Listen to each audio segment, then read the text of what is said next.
Oh, sorry about that. I was just saying that I'm going to be a little rusty, and here I was with my mic muted. So let me try that again. Thanks everyone. Yes, welcome to the bishop's interview. I'm not off to a very good start, but it happens. Maybe it was my solo cup that caused that little mishap. My wife texted me while the intro music was playing, and she said, "Mute your mic, I hear you." I guess she heard me pouring my drink. Thanks, Mark. Sorry about that. Everybody makes at least one mistake. That will not be the only mistake tonight. Oh my gosh. So it's been, it's been a little bit, just to kind of give you a rundown.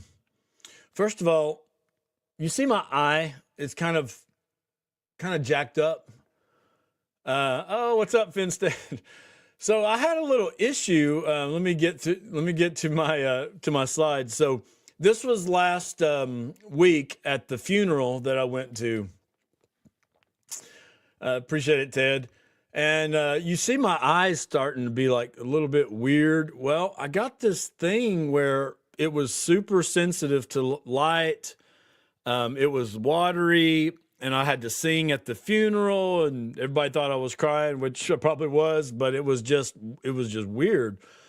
Well, right after the funeral, we drove to Florida, and I couldn't drive. The sun was causing my eyes to water, and they were hurting and everything. So I made my wife drive all the way to Florida. So she was a trooper. I don't think it was pink eye. I never had, any junk coming out of it, but maybe Amy hit me through the night. Mark, you're probably right. But anyways, I thought this was interesting.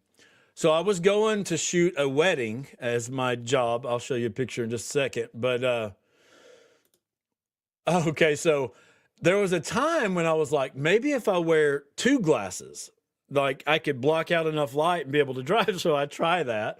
That's me trying to wear two glasses. And I drove for like 15 minutes. I'm like, Amy, I can't do this. Even at night, like the oncoming lights. So anyways, I don't know what I had going on, but Amy drove all the way down there. And I was worried because, see, this was me working down in Florida at a wedding. And I had this big event that I had to be at, and you can't do a camera work if you can't see. So I was stressing about that. And I called up my previous stake president, or I texted him. I said, dude, he's an eye doctor. I said, dude, I am screwed. I'm going to Florida. I can't see. And he called me in a steroid eye drop. But the interesting thing was, before I even got the eye drop, I had found another guy to help me shoot the wedding.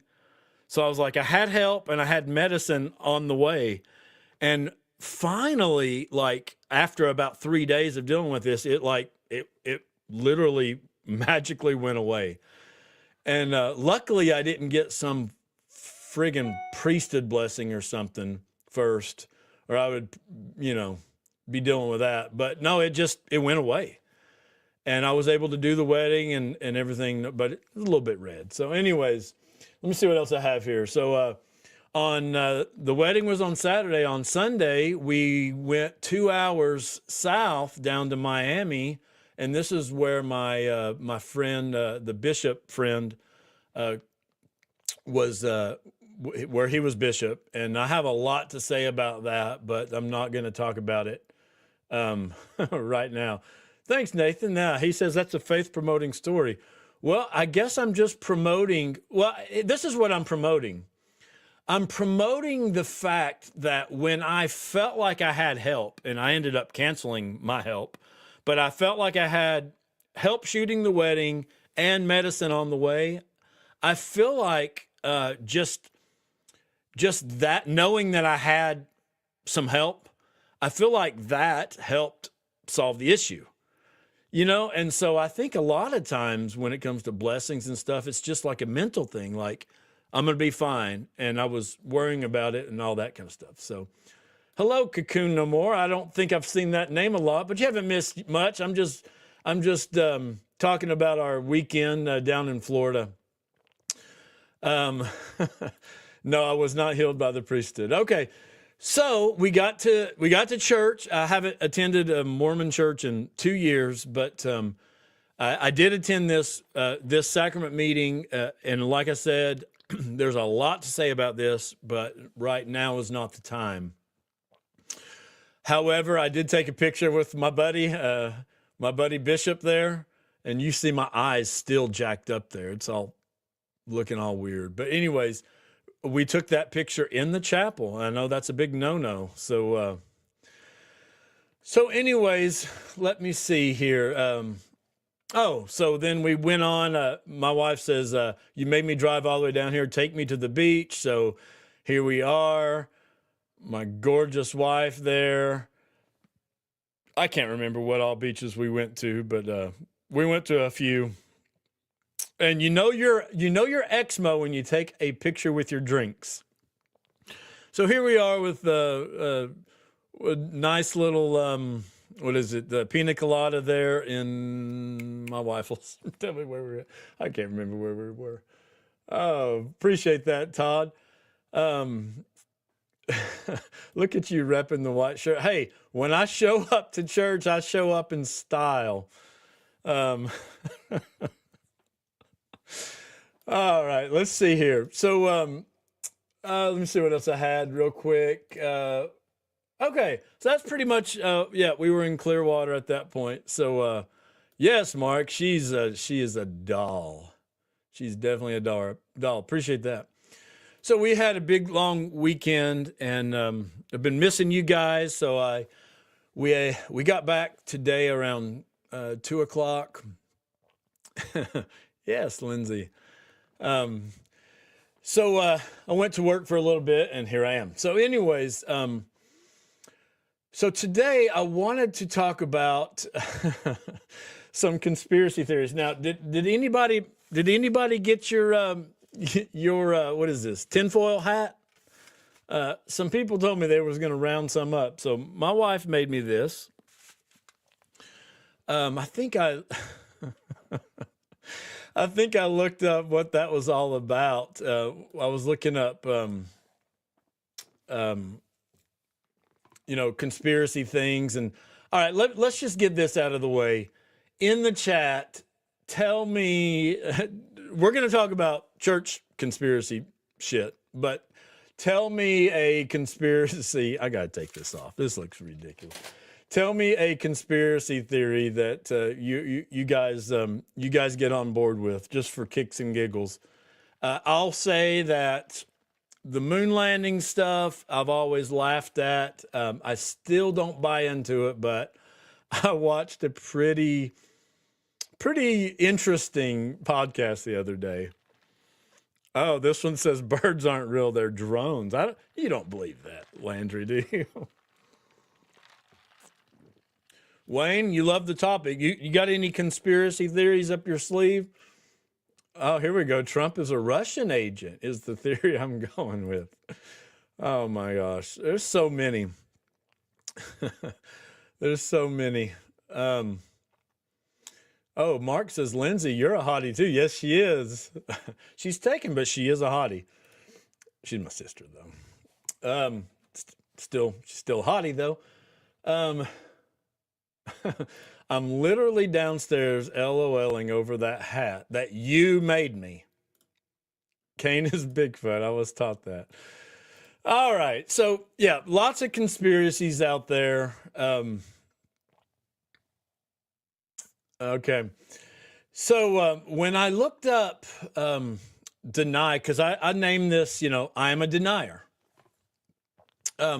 This is what came up. Now, I don't know what this is. I'll admit it caught my attention. Okay, I'm just gonna say it. It caught my attention. What is this? Denier tights? Is that even how you pronounce that? Hitler escaped to Argentina. Oh my gosh, I've never heard that. Say it with a French accent. I don't know how to speak French. Is that yes? That is Amy's legs right there, Mark. Okay, so I don't know what this denier was, but that was the first thing I came across when I looked up denier. You know, like what's a denier? So let me see. All right.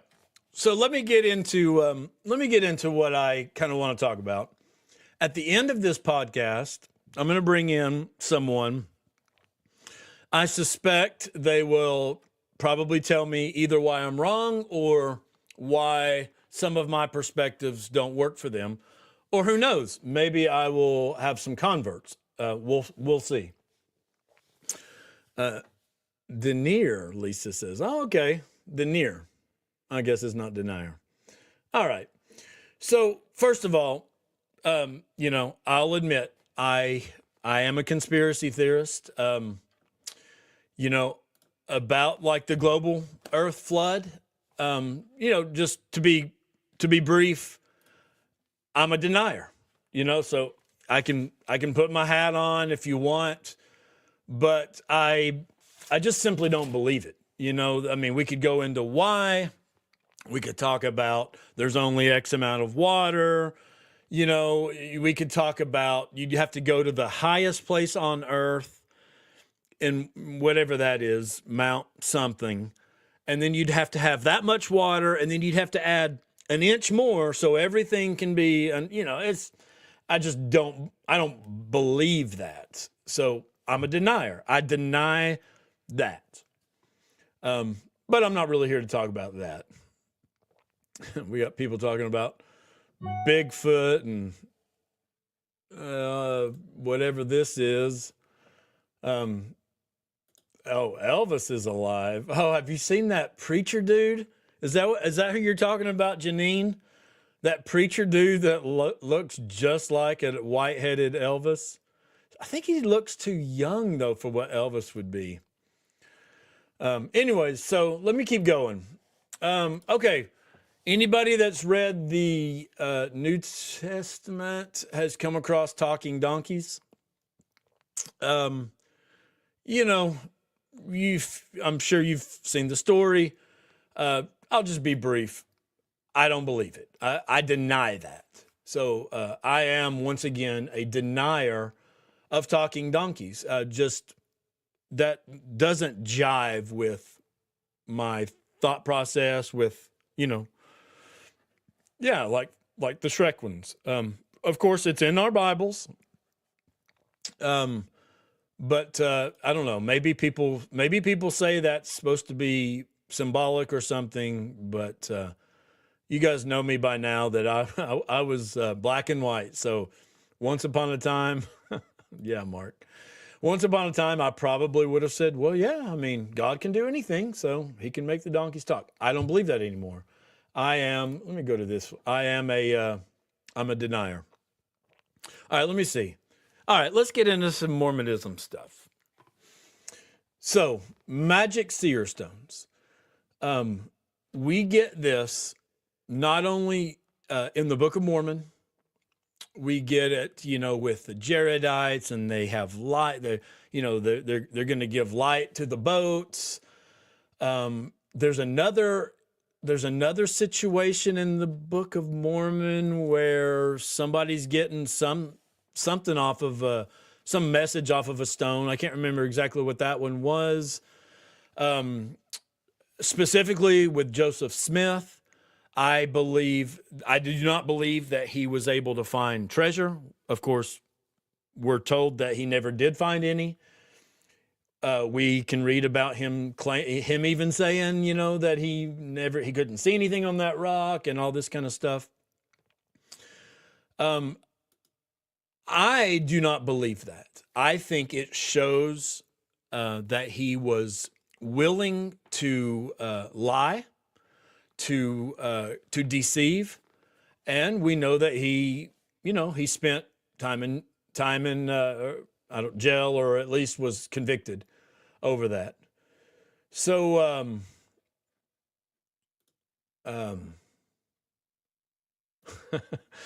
Talking donkeys is symbolic. I talked out of my ass all the time.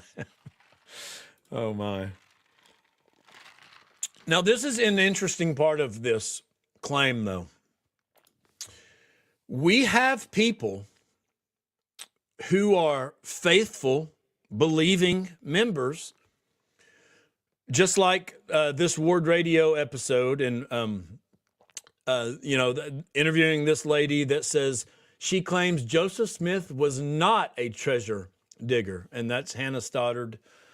And so we have people in the church who have went and found some document somewhere from somebody saying that has convinced her that Joseph did not ever do treasure digging.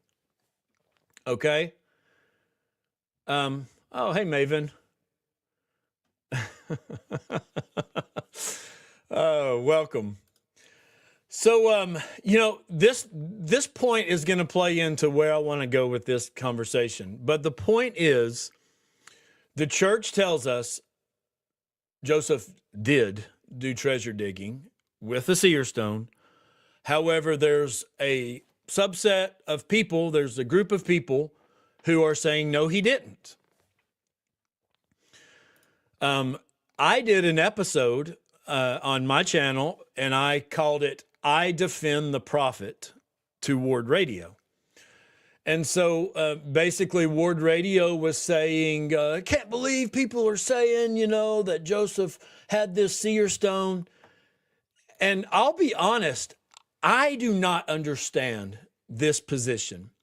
I do not understand how you are a faithful, believing member who believes, presumably, that our current prophet has held the same office that the previous prophet did all the way back until Joseph Smith, all the way back until Moses, Abraham, and whoever the hell else. So, I don't understand if our prophet comes out and says, we know that he had this, and he did this, and he stuck his head and all this, saying it is true. I don't understand why we have these people off here like Hannah Stoddard and the other guys on Word Radio saying, yeah, he didn't do that. He didn't do that. In other words, they have their reasons. They have found a thing somewhere written down, somebody's testimony somewhere. They found some way to discount. They're discounting all of the testimonies that say he did it for some reason. And they are giving weight or more evidence to whatever evidence they have found saying he didn't do it. Okay. Okay, just checking out some comments. Yeah, some guy. I don't think so. He says, I wonder if they just haven't seen that clip. I don't know. It is hard to put myself back into those true believing Mormon shoes.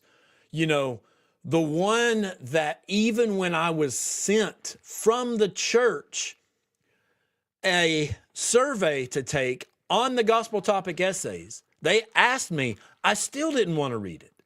So I'm going to say I don't know, but the people that are going on these podcasts to argue these points, they would seem really dumb, really uninformed. Now, I definitely think there's members who don't know, but not the kind of people that are going on these podcasts to argue these points. Maven's she's behind a little bit, but she's talking about my eyes and clearing up. So yeah, it could have healed, although it's still red. So okay, let me get to where I'm going here. So yeah, we talked about the Jaredites. This whole idea shows up in the Book of Mormon various times. It's not only in the translation process, but it's actually in the book. And so I'm going to say, for me, Now, I will admit it. I have not dug into the original resources of these people saying that Joseph didn't do it. I haven't took the time to do that. Maybe they have a point. Maybe they do. Maybe they can prove that Joseph did not do treasure digging and he did not use the stone for the translation. Maybe they can prove that. Apparently they can to their own satisfaction. For me, I don't really care. I don't care if he actually did it or not, because I am accepting the fact that my church tells me he did it. The church tells me he did treasure digging. The church tells me he used the rock in the hat for the translation process. So that's what they're putting on my plate. They have all the money that God could create. They could employ 100,000 researchers, smarter people than I'll ever be, to go look all this bullshit up. Okay? They have the time, the resources, and I don't. Okay? I can't even keep two eyes working properly. So, if I'm going to be part of this church, which I'm not, well, about that. We're sitting in church on Sunday. I drag Amy in there. She's got her tattoo showing. This old lady's sitting there beside us, and she's like, "Honey, are you all members?" And she says, "Well, my husband is." I'm like, "Gee, thanks." She was a sweet lady. While we're talking about this, let me just say, testimony meetings, OM to the freaking G. It was cringe. It was super cringe. Oh my gosh, just hearing, it's like you hear one and you're like, oh, that's kind of grooming, or that's like brainwashing, or what's the other word? Indoctrinating, just over and over and over. It is bad. Okay. So going back to this whole idea, the church tells me he did it. I do not have time or a desire to try to prove the church wrong about seer stones. They say he did it. Now it's on the ball's in my court to accept it or not. I do not accept it. I deny it. I am a magic stone denier. That's what I am. Magic seer stone denier. Everyone wants to know, did you take the bread and water? Hell no.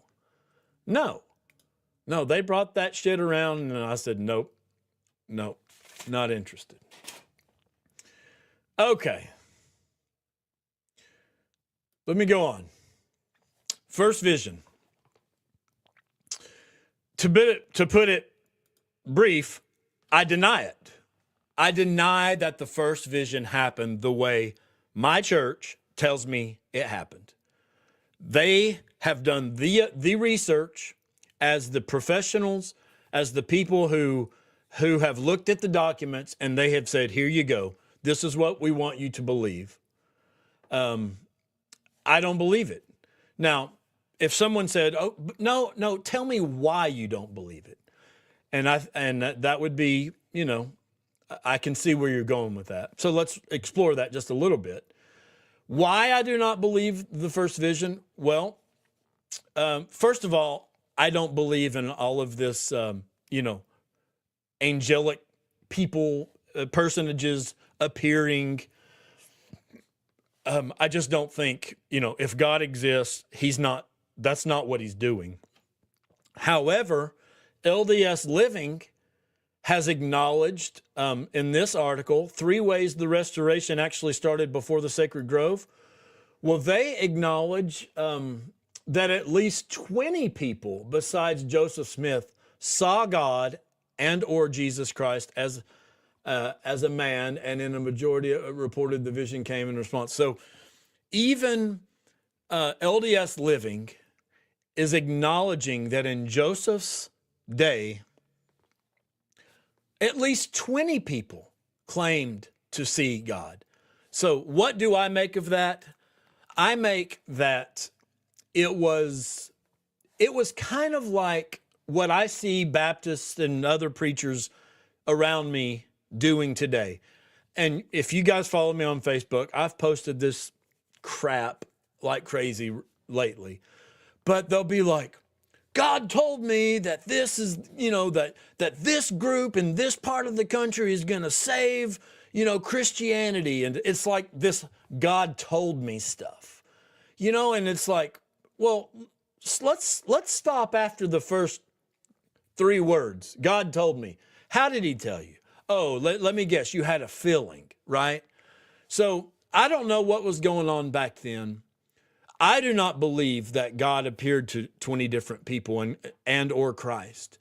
I think that it was something that it was a way to describe, a feeling they were having, or maybe a dream they were having. I don't believe it happened. I deny that. I am a first vision denier across the board. It just doesn't agree with what I think, if God exists, what he is in the business of doing. Yeah, they're feelings. That's what you're doing. You can call it whatever you want. I don't want to be disrespectful to a certain person, but I was talking to her 5 days ago, and she told me about an experience of a light in the room getting brighter and brighter until her mother appeared. And this lady is, a bit seasoned, a little older. Her family all kind of, has been saying that she's starting to lose it a little bit. So at any rate, I don't believe in those things, okay? I'm a denier. All right, so historicity of the Book of Mormon. I've done plenty of episodes showing how I feel like Joseph lied. His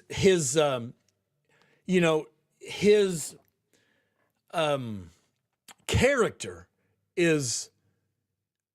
it's greatly like this guy has no character to me. To me, he plainly stole ideas, copied ideas. How did he do it? I can't tell you exactly. But, just look at some of these other books that were available, The Late War. You guys know all the stuff. And it's not my fault that there's so many similarities. There's no way that this book has the story that my church tells me it has.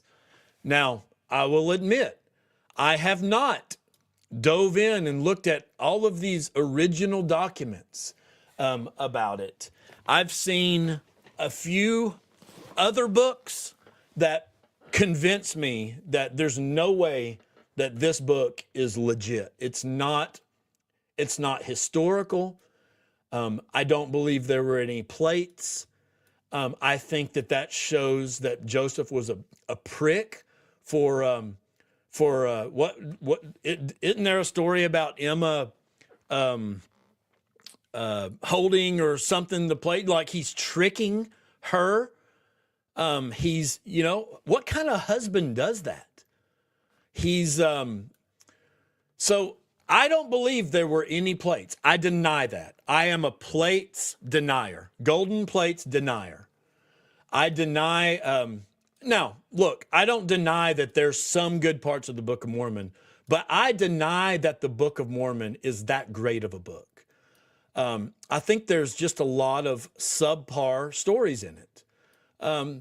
Cutting people's heads off and coming across in boats that are twirling around while the bees are going flying around inside and the lighted rocks are juggling around. I mean, there's just, and there's just a bunch of stories that are not going to happen.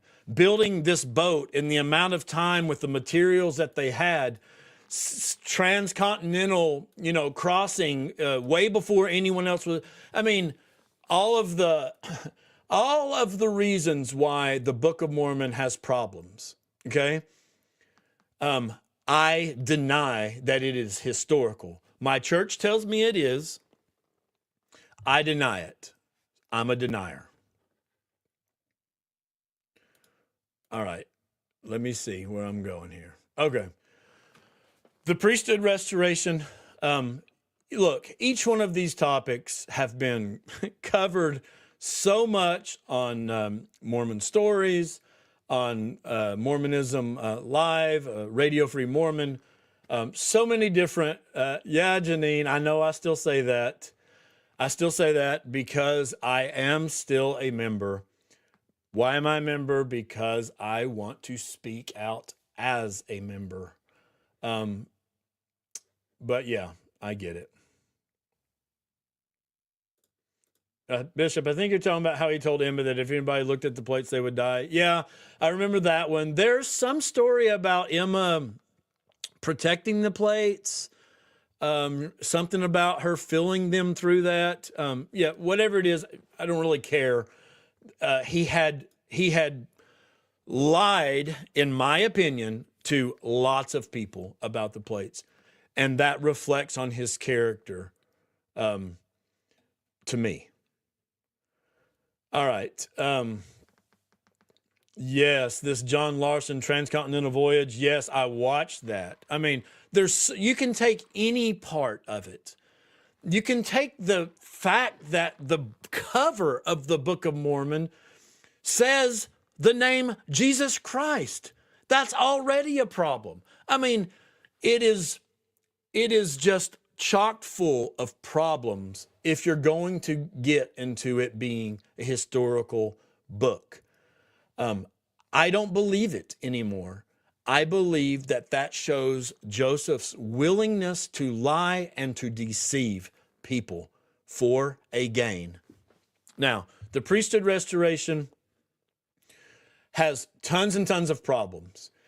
I'm not going through them right now. I'm simply just look it up. But it was retrofitted back into our history. There's our history again of the church. It was like, what was it? Section 101 or whatever it was, where it should have been, but it wasn't. And then when they made the Doctrine and Covenants from the Book of Commandments, all of a sudden all this new stuff appears. You've got Martin Harris saying that whole priesthood shit show did not happen.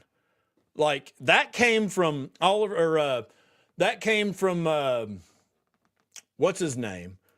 That did not happen the way that they're claiming all of a sudden. So there's tons of research and different things. I'm just going to say I am a denier at this. I don't think that angels come back and appear to place their hands on people's heads. Yeah, thanks for that, Ted. So I deny the priesthood restoration. Now, let me see if I'm okay. Now, this is where I wanted to go with this whole conversation. I'm going to have to get some drinks here. Now, do I deny polygamy? Of course not. I came from polygamy. Let's see this guy. This is my great whatever grandpa, Arza Erastus Hinckley. Do you see a similarity at all? I don't know. He looks like a fine fellow.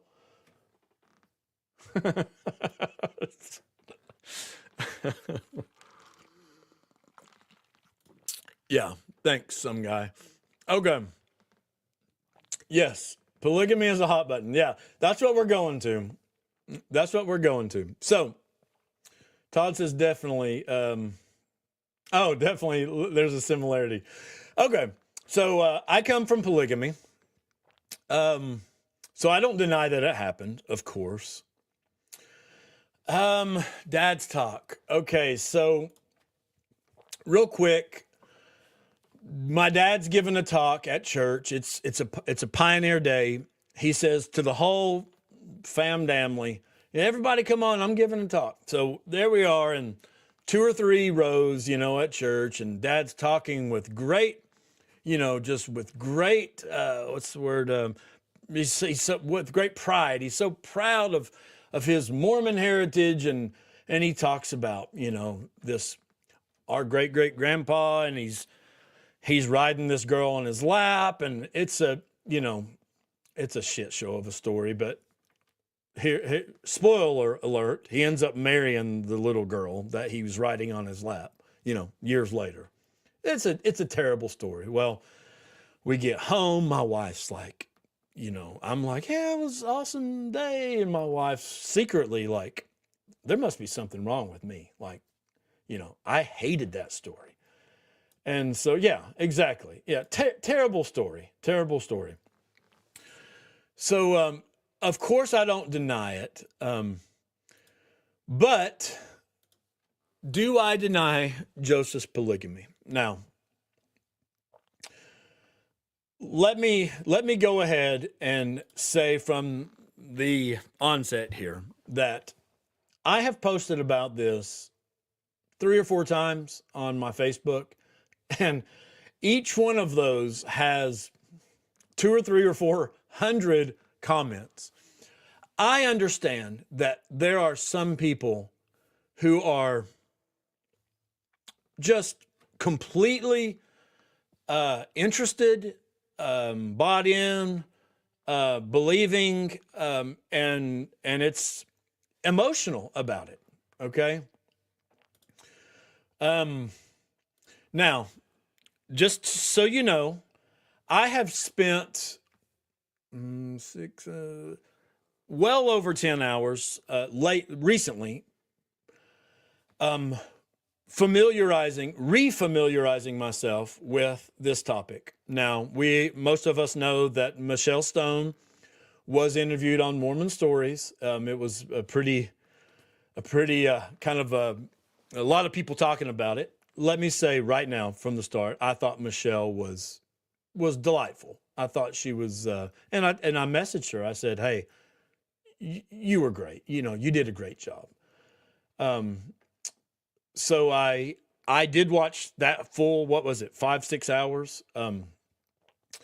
I also watched on Michelle's podcast, 132 Problems, where they did a response video to John DeLyn's video, and I thought it was well done.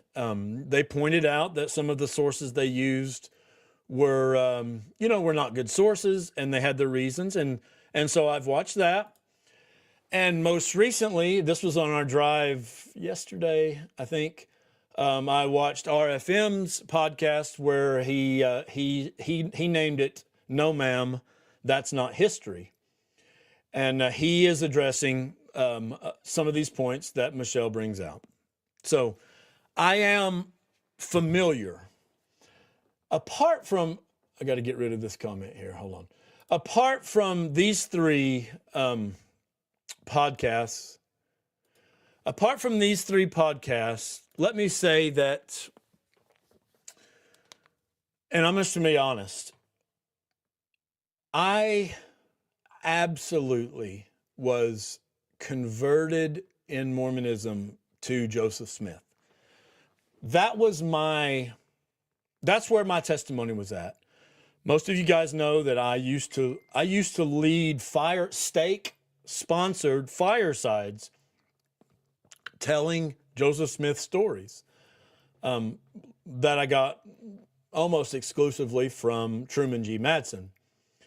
But you've heard these things sometimes where someone's like, if you could meet anyone from the past, who would it be? Stuff like that. Every time I had heard something like that, it was always Joseph Smith. Like he was my guy. And when our world blew up 2 years ago with all of this stuff that my whole channel's about, polygamy was a major player. And I've talked about that in the past. It wasn't the only player. I feel like the Book of Mormon historicity problems in my mind were equal problems. Like, and maybe for me, it was even more so problematic. All the Book of Mormon problems for me. Part of this story is that some people that I love dearly and who left the church while I was bishop and who is my brother-in-law and sister, they left, and they'll tell their story soon and maybe even here on this podcast in a little bit. But they left the church originally for their own reasons. But one of them was that they, at the time, were convinced that Joseph did not do polygamy. That was my understanding. So put yourself in my dad's shoes. Me and my wife and my dad and mom, me and my wife are absolutely destroyed by all of this polygamy stuff that the church had never owned up to. And we're like, oh my gosh, Joseph did this, he did that, he married sisters, he married people and then had Emma come in and then did a mock ceremony. And I mean, just story after story. Yeah, I mean, it was a major shock to us. And then my parents had my sister, who were in the same boat, like totally against, what was going on in the church, but in the opposite direction. And so I feel for mom and dad. And there was one particular time we were out to eat. I think I put this in we were out to eat and I had not come out, like I was eyeballs deep in all of this stuff. I had not come out to them yet. And we were out to eat, me and my mom and my dad. And before we even sat down, my dad said, "Oh my gosh, I found something. You're going to find this so interesting." I'm like, "What is it?" He says, "I found out that we are related to one of Joseph's wives." And he was kind of giddy about it. He was like excited because he thought that this would be, he's like anyone. He likes to be right in an argument. So do I. Everybody likes to be right. In my opinion, he was giddy about it because it was going to help with his conversations with people who would deny that Joseph, was part of polygamy. He could say, "Oh, yes, he was. Matter of fact, we're related to one of his wives." Okay. As part of that story, let me just point out that my family has been Mormon forever. There's been tons and tons of temple work and, finding names and all this kind of stuff. So in a way, it's like, well, wait a minute. Why are we just now? Like he acted like this information just now came out, And so I don't know the actual reason there of why we're just finding out that we were related. But I just want to highlight the fact that Joseph's polygamy was not widely known. Of course, there were some people who knew, but it was not widely known. And that's why this particular story, once the church started coming out, yes, he was married to these people and here's the names. Once that started coming out, then all of a sudden it was, common knowledge. And so now the Hinckley family finds out we were married to one of we were related. Okay. Let me get through a couple more of these slides, and then I'm going to bring in a guest. So what I hear from people like Michelle Stone, and again, I've already said this once, but I think she's a delightful person. over and over, I hear, we need to look at the original source documents. You know, and I've been thinking about that. And quite frankly, I don't have time. You know, Michelle has got a podcast, and she has said, look, I don't have time to look at any of this other stuff, but this one thing I have time to do, and that's fine. I don't have time to go digging through all of these original source documents. Now, if I'm driving down the road and I come across a bridge, I don't have time to get out, inspect it, look for cracks before driving across it. At some point, I have to just expect that the experts are doing their job.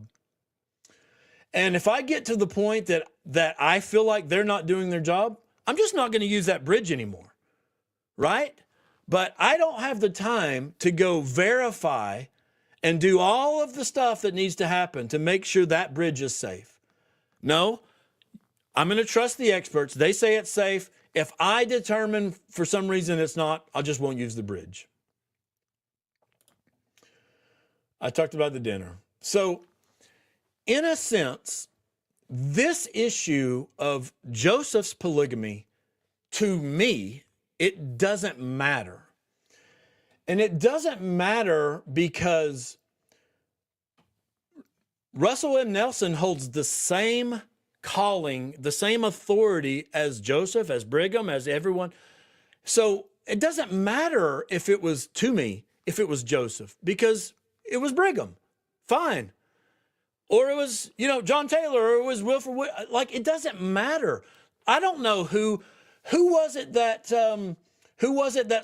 made tithing a requirement. Like, are we going to say, well, that wasn't Joseph. Joseph didn't. Like, I don't have to tie everything back to Joseph. Because whichever prophet it was, they all held the same authority as far as the church is concerned. In my mind, they all are equal. So to me, it doesn't really matter. Now, I think most people are like what I'm saying to me. I think probably more than 90% of Mormons or ex-Mormons are probably the same. In other words, to them, they just want to decide whether they believe what the church is telling them is true. Now, maybe the church is wrong, but that's another story. They need to say, okay, the church is telling me that Joseph did polygamy. Do I believe that? Now, I've talked about this before. I want to do it one more time because in my mind, I believe that Joseph practiced polygamy, but I have a common sense approach of 3 easy steps. First of all, I believe that the church knows the truth. And I think that this is probably not really disputed, although we might find out in just a second. I believe the church knows the truth. We know that any time there's any document anywhere, they're Johnny on the spot to buy it. Look at what happened with Mark Hoffman. Oh yeah, go buy that. I mean, there's no telling what they have inside that damn vault.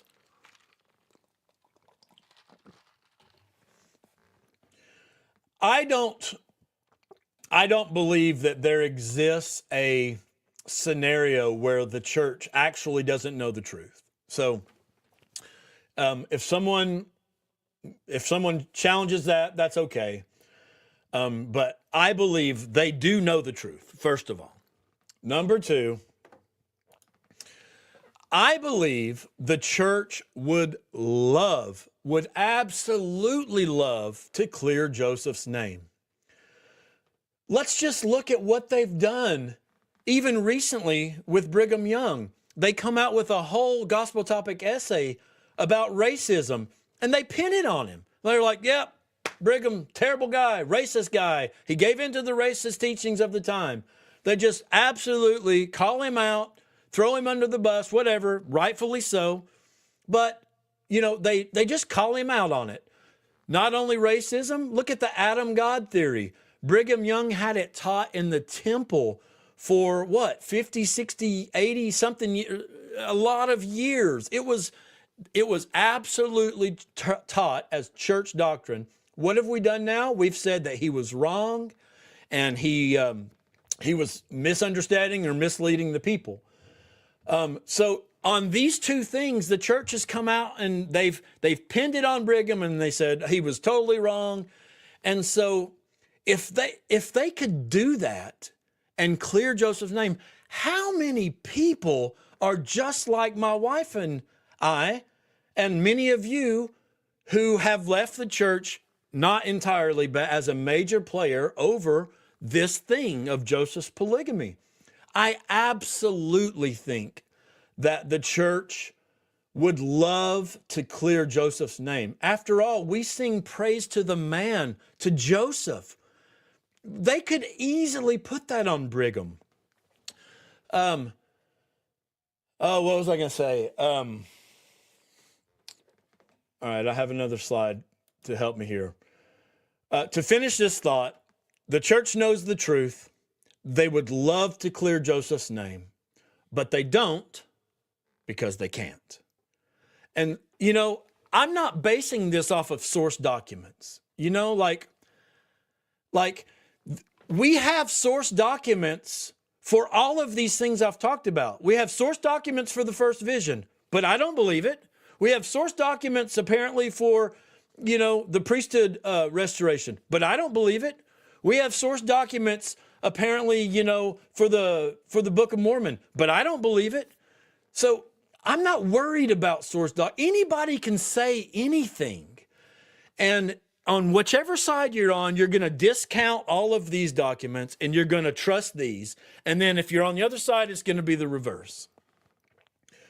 So even Gordon B. Hinckley has said, I wish to state categorically that this church has nothing whatsoever to do with those practicing polygamy.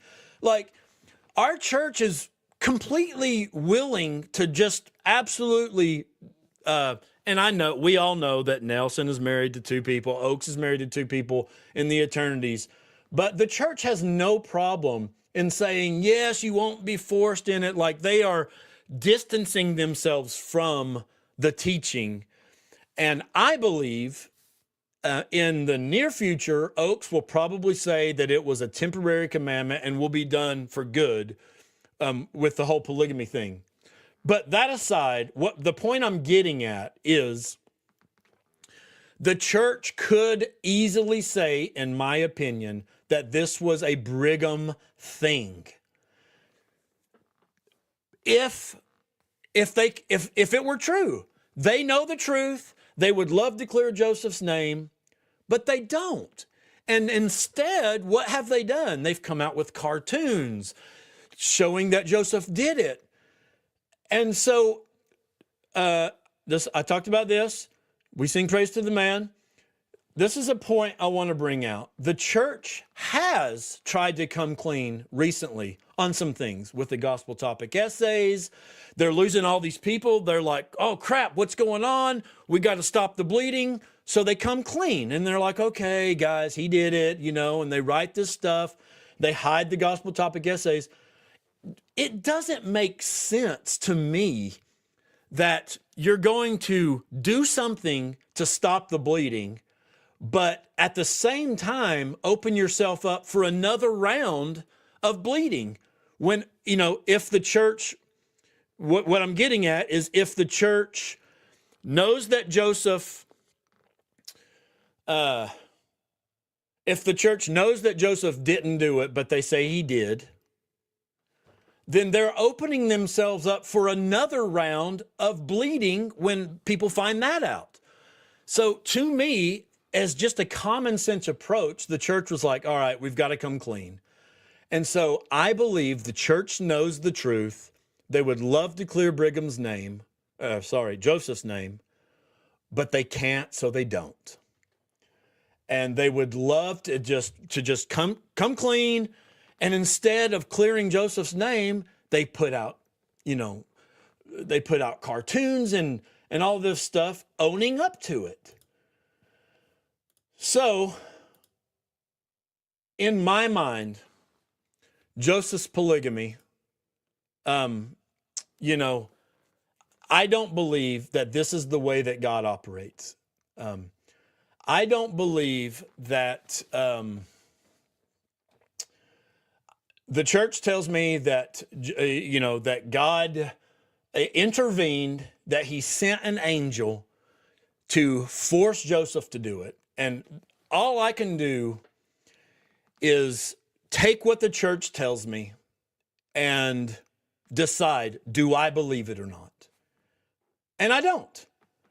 To me, I am a denier. I don't deny that Joseph practiced it. I deny that God sent an angel to tell Joseph to do it. So I am a polygamy denier. I deny that God was involved, that it was anything other than, just a guy making a decision, and that it led to a lot of harm. I'm a denier in tithing being required. I'm a denier of the word of wisdom, that it makes someone unclean or unworthy. I'm a denier of some aspects of the law of chastity, specifically the teachings on modesty. Why do we not worry about which prophet originated all of these things? Which one was the tithing guy? Which one was the word of wisdom guy that made that such a important thing? Which prophet was it? Well, does it go back to Joseph? Oh, well, it doesn't really matter. Which prophet was the law of chastity guy? Which one? Okay, so that's my perspective. In short, I don't really see why it matters to me. Because even if Joseph didn't do it, Brigham did, but my church tells me he did it. Do I believe that? My church tells me the first vision happened. Do I believe that? My church tells me the priesthood restoration happened. Do I believe that? The answer to all of that is no. I'm a denier. Okay. I'm going to bring in my brother-in-law. He's been patiently waiting. I expect he'll probably make points that will maybe make me look dumb, maybe look like a conspiracy theorist. He's smarter than me. I'm just going to say that. But we'll see. Todd. Hey, what's up? Can you hear me? What's up, my man? How's it going? Man, I'm doing pretty good. I can see. My eyes aren't closed down. So, Todd, I don't want to sound. Did anything I say sound condescending or like I'm trying to put myself, higher? Or I don't want to do that to you. I don't want to do that to Michelle. I don't want to do that to anyone other than I just wanted to explain my position on why it didn't make sense to me of whether even the whole premise to begin with. No, I thought you did a good job. We've been debating this subject now for quite a while. So, and you've always been respectful of our differing opinion on this. Although coming on this podcast with you right now reminds me of when I first moved to Tennessee and you took me kayaking and tried to kill me. So I feel like you just did a half-hour long lead up that now you're just trying to kill me off right now. Well, that's not my intent. And I know that probably most of the people in the chat and things might make you feel that way. But I guess I don't want to ask you, why does it matter to you? I don't really want to ask that. I think I want to ask the difference in you guys and maybe some of the people, like what I have heard people say so much about, we'll just call it the polygamy deniers. And I know that's not That's a term that, okay. but what I have heard is that, oh, they just want to keep Joseph on a pedestal, and they just want to keep the church true. And I know that that's not your perspective. Correct. Like you guys left a long time ago. And so I respect the fact that you are just interested in, I think, what's the truth. And I get that. And I am interested in the truth, I guess. But I think I'm more interested in, at the point I'm at now, do I believe what the church tells me is the truth? Right. And I think that's why this topic is always so heated. I don't know. Why do you think it always is such a hot button thing? So my opinion, after having talked about this with lots of people over the years, we started down this journey on this subject in late 2014. So it's been a long time. And when we started thinking about this, it wasn't in context of whether the church is true or not. We already had enough evidence that the church was not true. So I think the reason why this is such a passionate subject is because a lot of people base, if you're in the church, a large part, just like you said about yourself, largely because of who Joseph Smith was. Your testimony was largely based on Joseph Smith. So claiming that, changing the narrative of what the church says about Joseph Smith is really threatening to active LDS. On the flip side, I think a lot of people leave the church because they find out about Joseph Smith and polygamy. So when you start challenging some of the facts and the details around that subject, it kind of hits home in the same way, because people are like, well, that's a major pillar of why I stopped believing in the church, was because of how horrific these stories are. And it is. I mean, the LDS church's narrative on Joseph and polygamy is terrible. And they finally own it. But if, what they used to call anti-Mormon lies now is on their website, and they've admitted nationally in the papers. So it's, I'm with you 100%. If Joseph did it, he's a massive dirtbag. There's no question about that. And frankly, I don't have Joseph on a pedestal at all, whether he did it or not, nor do I think the church is true or not true, whether he did it or not. I think they're completely unrelated. I think there's plenty of reasons for the church not to be true, whether Joseph was a polygamist or not.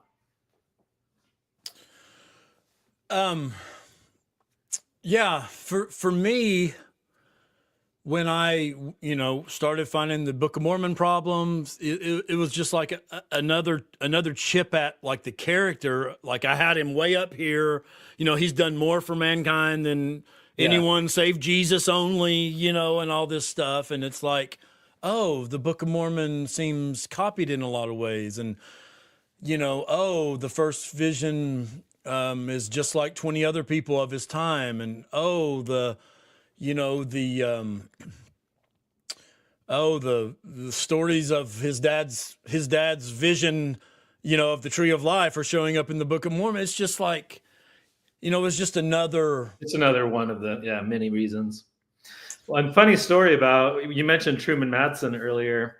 When you were bishop and we left and it was public to you, that was one of the prescriptions you gave us, was to listen to all of the Truman Madsen discourses. And Lindsay did. She listened to every single one of them.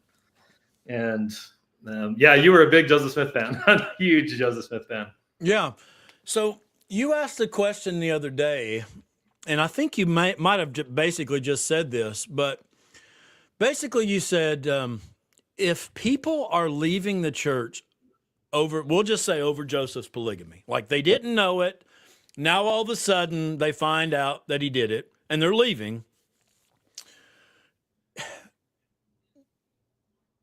why would it not be an important thing for them to find out that he didn't do it from your perspective? Yeah, and I understand. I think your logic is really strong there, about why wouldn't the church clear his name, right? So I haven't given that a ton of thought. We've talked about it a little bit, you and I. While you were talking about it, one example you bring up is race, right? So people in the chat would probably know, but it was probably around 2010, between 2010 and 2015, when the church they said that they disavowed the racist teachings of previous prophets, and specifically named Brigham Young. That for me was a glitch in the matrix moment where I was like, you can't disavow past things that prophets said. So, in my mind, the church hasn't, when it comes to polygamy, the church hasn't been challenged on this issue since, as far as Joseph being a polygamist or not. They were challenged massively by Joseph's son and Emma all throughout the 1800s, late 1800s. That hasn't really been a part of the conversation. Yes, the RLDS believed it, but they were so small and insignificant in the 1900s that it wasn't really a big threat to them like it was in the 1800s. So my point being, this hasn't been a problem for them until recently. It's the argument is coming back up. Yes, it's a 100-year-old argument plus 150-year-old argument. It's coming back. But look how slowly they disavowed the previous racist teachings of the prophets. The policy was changed in 1978. They didn't finally disavow those racist teachings until the 2010s. The church is very slow moving. And frankly, I don't know who's in charge there. Is it really the 12?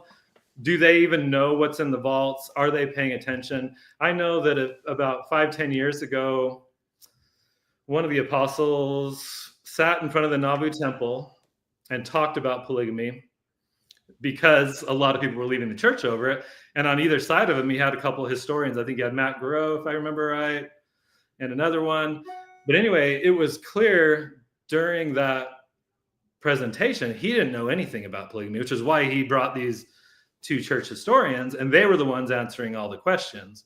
I don't know that the 12 knows all these details. I don't think they're in the vaults looking around. They are really busy. They have bigger problems they're trying to solve. And this is a big problem, but I'm not sure it's as simple as you're saying. And I think it's possible that in 10, 20 years, maybe they do an about face and be like, actually, you know what? We have discovered that this is a questionable thing. But I don't think the pressure has been big enough on the church on this issue for them to want to disavow it like they did racism. That's my personal opinion. Susie asked if I'm a member of record. My name is still on the record, Susie. I had said earlier, I wanted to speak out as a member. That's what I'm doing. Todd, I know that Michelle mentioned you a couple days ago, and she says, "Oh, Todd, you guys were one of the first ones that showed me some discrepancy in some journal." So I would say that you were extremely early in this whole line of thinking. Right. I mean, what got you going down this path? Is that something you want to talk about? So many people know Rock Waterman. He has back in those days too, back in the 2010s, he had a really popular blog. I can't remember the name of it anymore. Maybe Pure Mormonism. He's the one who called out a lot of the issues with tithing that a lot of ex-Mos still cite. So Rock Waterman wrote a post about Joseph and polygamy, claiming that Joseph fought against polygamy. And I thought it was utterly ridiculous. I'd never heard that idea in my life. I thought it was a crazy, outlandish claim. And one particular part of that article that he wrote talked about the October 5th, 1843 journal entry that had been changed. It's Joseph's journal, and lines had been crossed out, words had been added that completely reversed the meaning of that journal. And it seemed so ridiculous to me that would be possible and that the church would do it. I was a little naive at the time about how much the church doctored its history. And it happened to be Lindsay and I got married in Nauvoo, and we got married on October 5th, which is the same date as this journal entry. So it just was one of those things that was really intriguing. So I went to the Joseph Smith papers to try to honestly disprove that claim. which would have just been released, right? If you were back They then. were pretty well underway, and we had been sourcing. We had gone through a whole process of dismantling the DNC and like checking against original sources and seeing how much the DNC had been altered.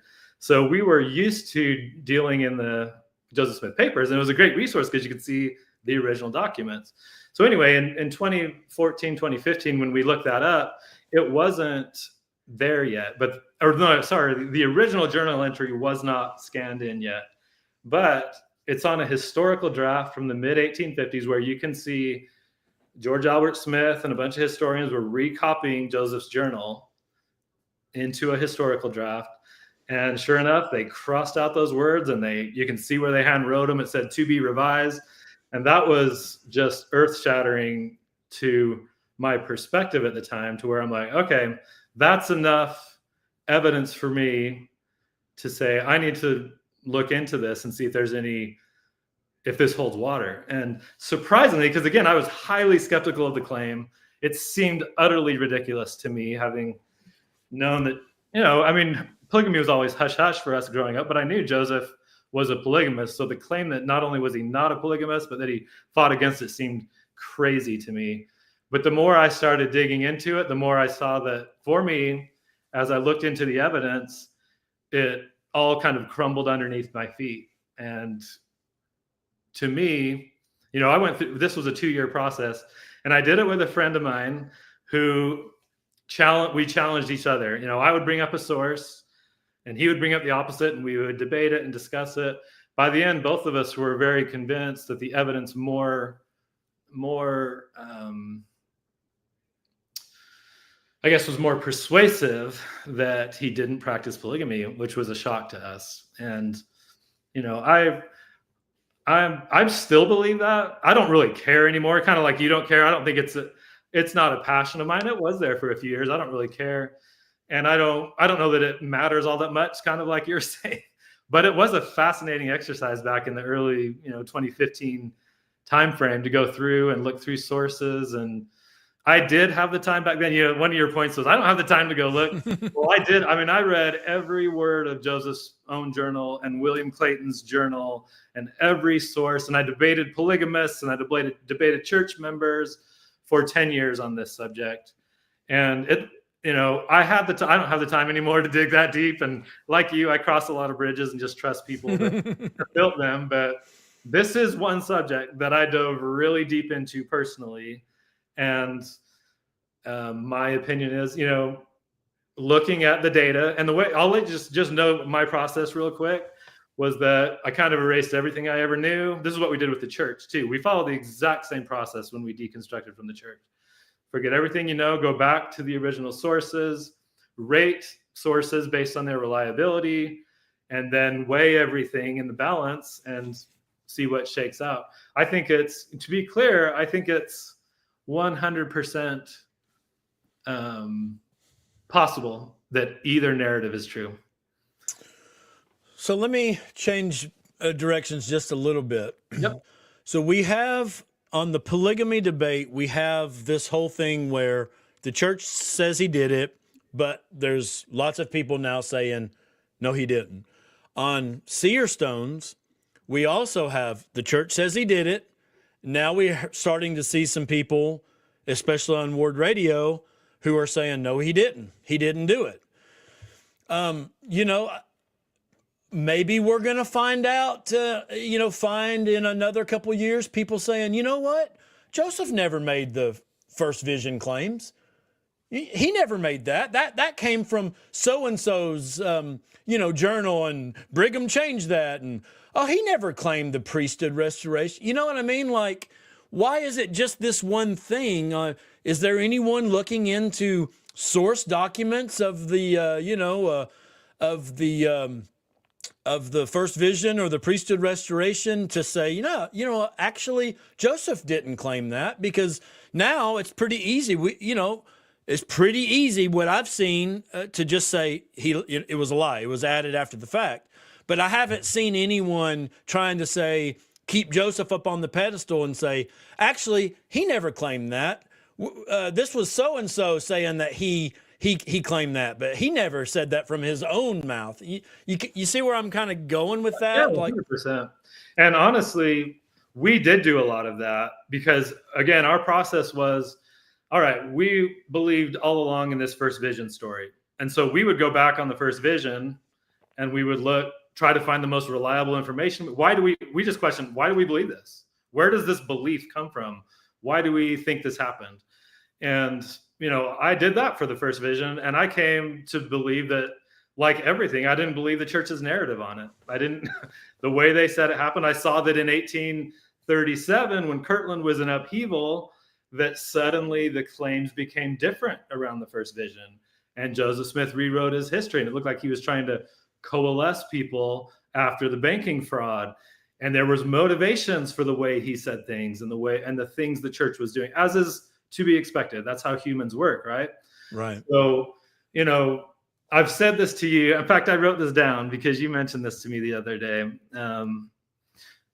This is something I said to you a while back. I don't believe Joseph did polygamy for the same reasons you don't believe the church's narrative in the first vision. I use the exact same process to make my opinion on Joseph and polygamy that I did to deconstruct everything in Mormonism. And so our process was super long and tedious. We happened to have a lot of time at that time. And we didn't trust anyone or anything. It didn't matter who you were. If someone made a claim, it was always like, all right, well, we'll go look into that and see if we believe it. So that's what we did with our beliefs around all of everything Mormon. Not that we did an exhaustive study on everything, but, and I want to make one quick point here, Nathan. Sure. So as a Mormon, I think everyone, as a previous Mormon, I guess, everyone can agree we knew a lot, right? We knew everything. And we were super confident in our beliefs and felt like they were on a solid foundation and no one could shake that. And what became apparent to me deconstructing from all that stuff I knew was that I needed to be much more careful about thinking or believing I know anything. And so since then, I've let very, very few things down into a category of knowing in my psyche. Most things are, well, I have reason to believe this, and here's the reasons why, but I don't really know, right? I was way too confident before in my previous beliefs. So that's kind of how I am with most things these days. I feel like to get to a point of knowing with any confidence would take so long and so much work. I don't really have that time. So I, of course, plausibly believe a lot of things. I think most plausible this, most plausible that, but I don't know anything anymore. Makes sense. I guess let me ask you, I don't know if this is one last thing, but one other thing. I don't really get how people can, I'm not going to use Michelle as an example, but someone that completely believes something contrary to what the church teaches, but they choose to still believe and be active and want to send their kids on missions and want them to go on, youth hikes and, and do all the stuff. It's just hard for me to believe that. I guess I'm showing my true colors, that I was an all or nothing kind of a guy. Yeah. Still am. Yeah, that's how you've always been. I've watched it anything you get into, you go full bore, passionately, and it's your whole life. And that's great. I think that's that happened. You and I started a video company together, and it was like, boom, because of your passion for anything you do, you were all in, and that's all you did. And so I think that's a great trait. But can I answer your question, I guess? I can relate to Michelle in the fact that, and I think a lot of people play, it's kind of the physically in, mentally out person, right? So we stopped believing, I would say late 2014, early 2015. We knew the church wasn't true. We attended until February, March of 2019. So for 4+ years, we were PMO, you could say. We still went, and I'll just quickly say our reasons. One, we didn't want to face the wrath of Nathan when we left. which is not just you, but it's hard to disappoint family. It's hard to cross that bridge. And yeah, we didn't want to do that. We didn't want to break our parents' hearts, which we knew it would. So that was a big piece of it. The other piece was, I grew up in Utah. Lindsay grew up here in Tennessee. Almost everyone I personally know is LDS. My best friends, everyone I grew up with, so it's really scary crossing the bridge of I'm going to be on the other side of everyone I know. That's very hard. And so community was a big thing. All our best friends were all in our ward. We're now in Tennessee, so the wards are a lot smaller. Yeah, Lindsay says it was so hard. And so the wards are, your community is the church largely when you're here. And we lost our community by leaving, and that was super hard. And so if I were Michelle or someone living in Utah, I don't know that I think I might stick around a lot longer. I mean, it's having grown up there, I mean, it's way different. I've been gone for a long time, but it's a lot. It's like, there's billboards about the church, and it's on the radio, and it's on the news all the time. You can't escape it. Here, you can kind of hide out a little bit more.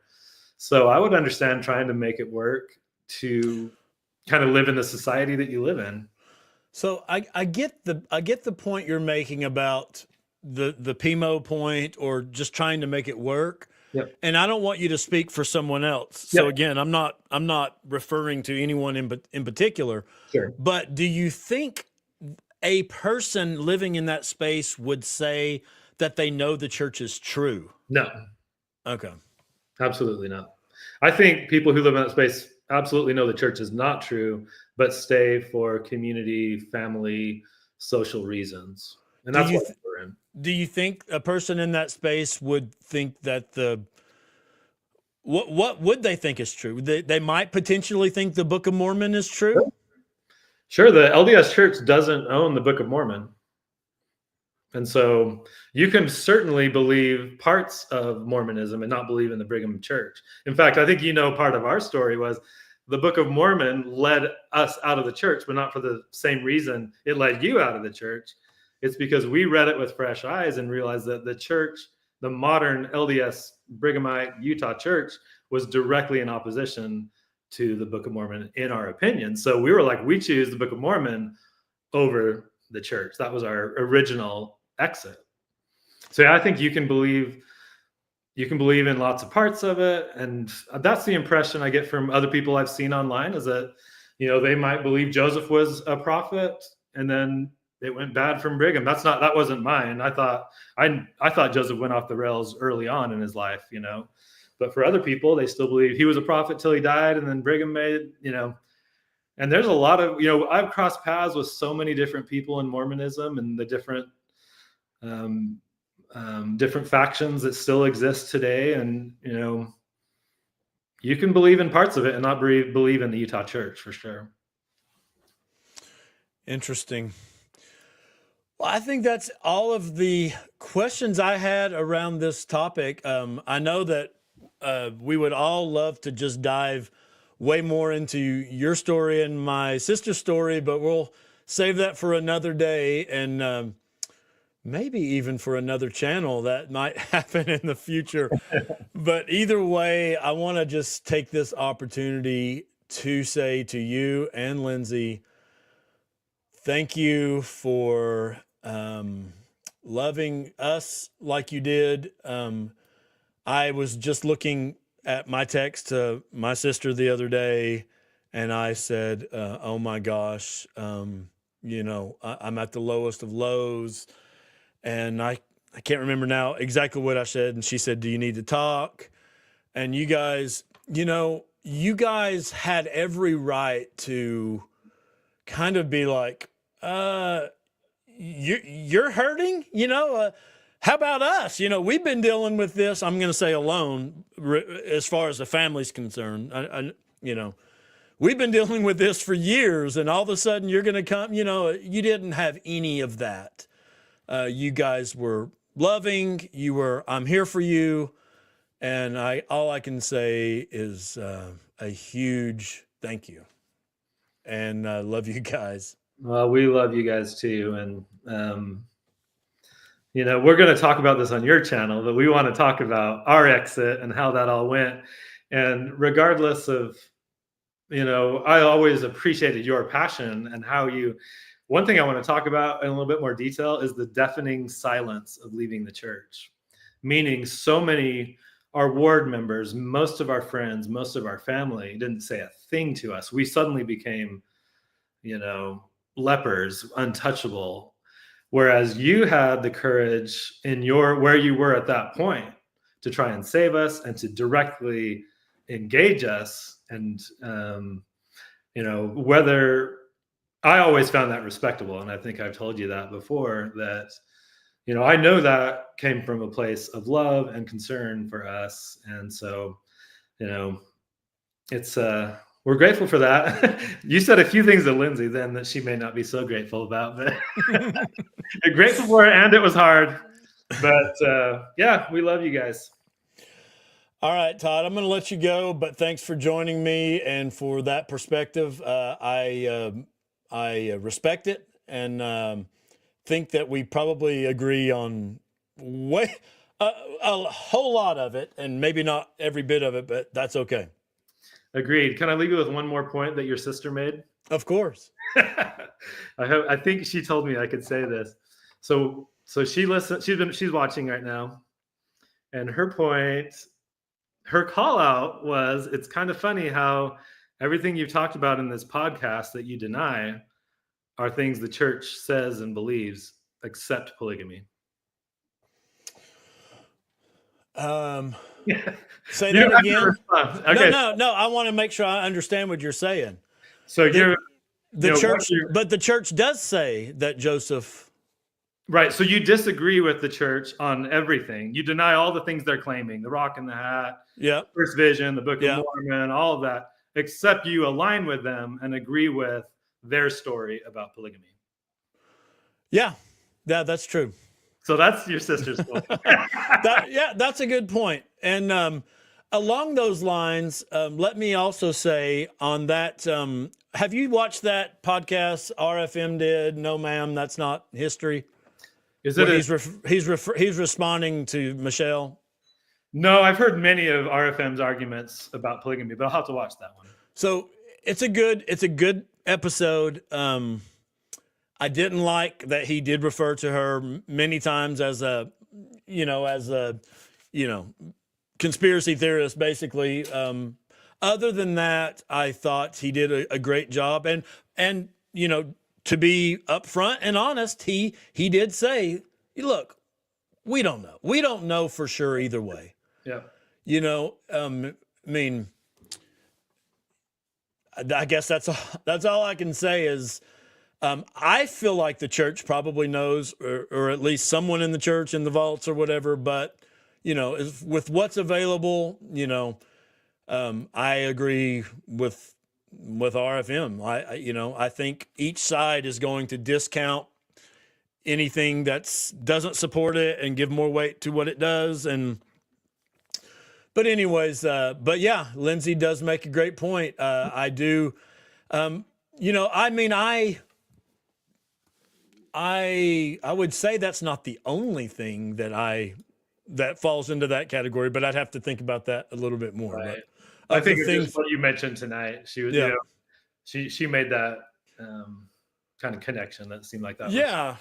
To me, when I was kind of putting those slides together, that whole stop the bleeding from the church, they didn't want to come out and own up to that stuff. And I mean, you saw those pins, the Why I Left pins, where everyone, I think you all showed it to us, where everyone, so many of those, it's like Joseph's polygamy and it's like they created a huge exodus from the church by it coming out. And it's just like,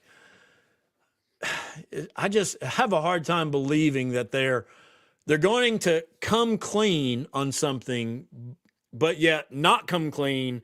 And so at some future date, now they're going to have to deal with a whole nother exodus of people. So anyway. Well, think about, I've been fascinated with how many huge blunders they've made in the past few years. I mean, here's one about face they made. What about the gay exclusion policy, right? Right. That's true. And so, I wouldn't be surprised, how they send out their surveys to start getting Yeah. a pulse with the membership. Are they going to start putting polls out around this subject? Is it more disturbing to you that Joseph Smith was a polygamist, or that he wasn't a polygamist and the church has been saying he was?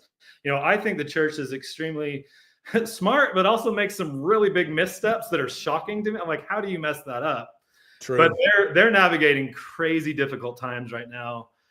Kind of like your mom and dad, like you said, there's no good answer. There's no good way out of this when it comes to polygamy. If they say he did it, they're screwed. If they say he didn't, they're screwed.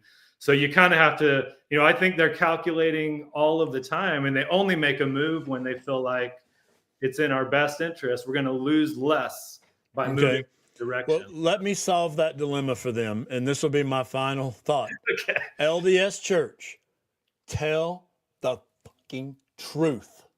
Yeah. That's it. Whatever it is, tell the truth. Let the consequence follow. That little song. All right, Todd, I'm gonna let you go. Thanks, brother. All right. Thanks, Nate. Take care. All right, guys, that's pretty much all I had, other than to remind you that this Thursday I'm going to do nothing but throw a party here. So I don't know what's going to happen yet. I'm trying to get some of my family to appear. So we'll see you Thursday night before Culture Show. Thanks for joining us. Good night, and everybody take care.